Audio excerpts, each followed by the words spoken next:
D6 Enterprise Propulsion System User Tutorial. Adjust and check parameter.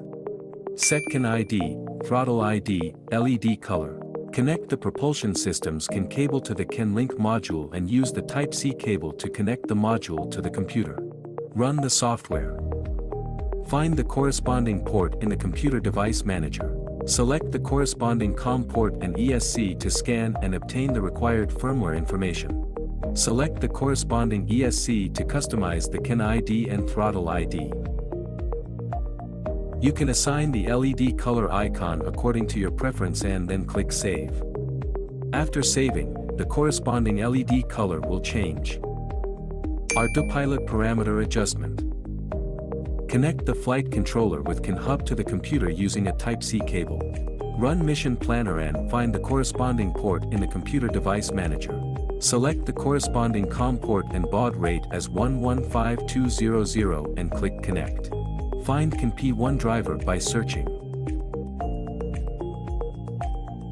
Adjust the value to CAN P1 driver equals 1. Adjust CAN D1 protocol equals 1. Configure the CAN interface protocol to drone CAN. Restart the flight controller after successful setting. Reconnect and you will see the CAN P1 bitrate and CAN D1 UC/ESC/BM parameters. Configure CAN P1 bitrate to 1 million. CAN D1 UC/ESC/BM is checked according to the number of ESCs and ESC ID.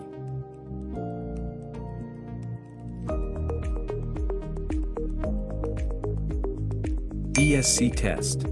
In the motor test interface, you can set the throttle and the duration of the throttle action. After finishing settings, select the motor to be tested according to the motor number. For example, to test motor number 1, click Test Motor A. In the status bar we can see ESC1's throttle action data, voltage, RPM, temperature.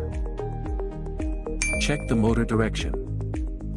Enter the motor test page in the flight control software and activate the motor to observe whether its direction is correct.